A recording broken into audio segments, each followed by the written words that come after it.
I get a lot of people that DM me that are like, I'm in a really busy niche. Like, is this going to work? And it's like, well, I'm in jewelry myself, which is probably one of the most saturated niches. You're in Yeah. prints.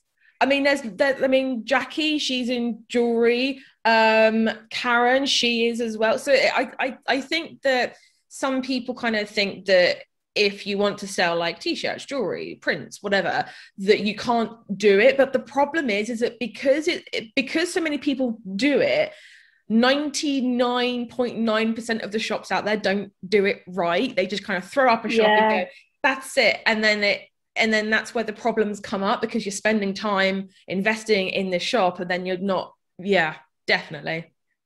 Yeah, absolutely. Because there are some people who will price prints, and I might charge like 14.99 for a personalized print, but they'll charge like £4. And I'm like, how? How? I don't understand what you're doing. And it kind of brings everybody else down.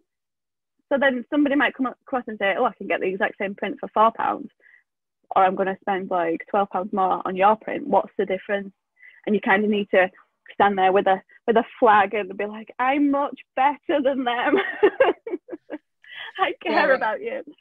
You are right. And I get a lot of people that are like, again, that are like, what I sell, people like undercut me. And it's like, are you competing on price? And they're like, yeah. And it's like, well, you're fighting a losing game then, because you're never going to compete on price. You know, look at even like buying a food shop. You have Sainsbury's, you have, like, obviously in the UK, you have Sainsbury's, you have Tesco, you have Marks and Spencer's, then you have Aldi's, then you have, you know, all of those kind of shops. It's like, you're going to buy a pint of milk. What makes you go to Marks and Spencer's, Waitrose, as opposed to out? You know, it's all about, there's so much more to business than just price. And people don't buy because of price, and that's what you learn, right?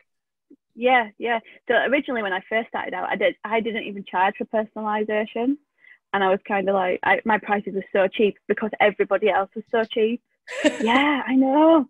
And I wish I'd priced it right from the start, because it would have saved me so much time and effort. But it's kind of like a learning curve, because when you are starting out, you look at what everyone else is pricing. You know, like when you go for an MOT and you're like, oh, that garage is like £54, and oh, that garage is £54. I might as well just go to the one that you know, everyone's recommended. So and you've just got to figure it out, your prices for yourself, and just definitely. It's a lesson that's hard, because in your head you're kind of like, you're overcharging. You're never going to get any customers if you charge this much. But then since I've charged a proper amount, I've got more business. Like I say, from last year in business, it was much better from the first couple of years that I was in business. Yeah, I mean, going back to the whole MOT thing, because my husband is very like into cars. I guess I am as well. So, you know, and we have 3 cars in our household. So obviously when it comes to like MOT time, it's like a MOT every 3 months. It's nuts. But what we have found is that if you're sat there looking at, like what you said, this person charges £54, this person charges £45, 9 times out of 10, when you put your car in to the cheaper place, they like bump it up on, like, you need new tires, you need new brakes, you need new brake hoses, and it just ends up costing you more in the long run, right? And I guess how that translates to you guys is that if you're charging a low price, you're going to get those customers that we all know, where it's like, they seem okay, and then you give them a print and it's like they come back and say, oh no, I want it in this particular color and in this particular font that I found on like Google somewhere, and it just ends up, you get lower quality people in your shop. Did you find that? Yeah And the wrong target market is really noisy, and they take up so much time. Like, if you've got the right customer, they are so grateful for everything that you do, and they'll always reply and say the packaging was beautiful, the cards that you use is beautiful. Like, I ordered a number of prints from different people to set up like a gallery wall, and yours arrived the most beautifully packaged and the most attention to detail and the best quality. And then the other ones are like, why didn't you put me a pack of Haribos in? Or why didn't you give me something free with this order? And you're like, who are you? Who are you and what do you want? What do you want from me? Do you know, the customers that are my target customers, honestly, I would go above and beyond for them because they're so fantastic and they're so appreciative.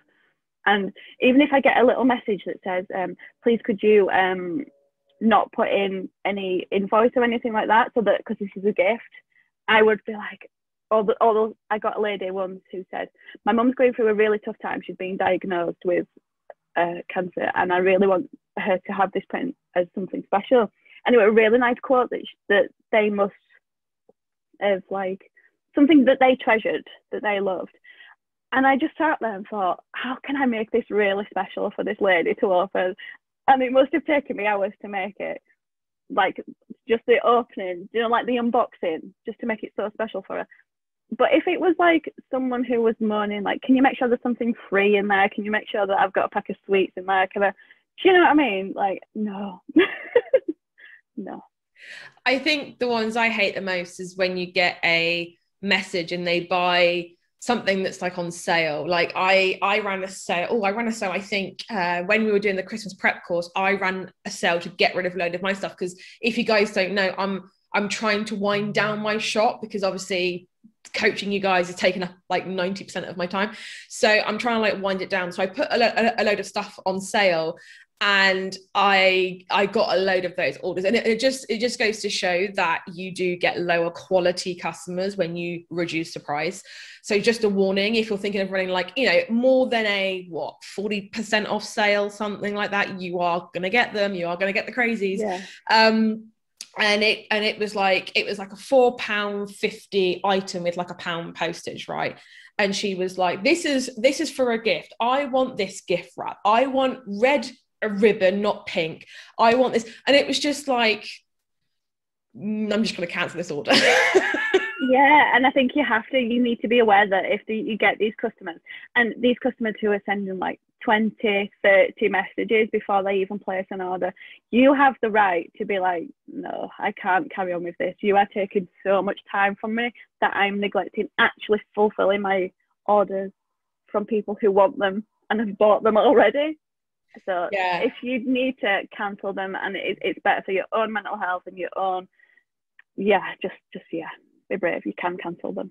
Hey boss, did you enjoy our mini episode? You can catch the full episode on your favourite podcast app or watch it on YouTube. Don't forget to like and subscribe for more amazing conversations coming your way soon.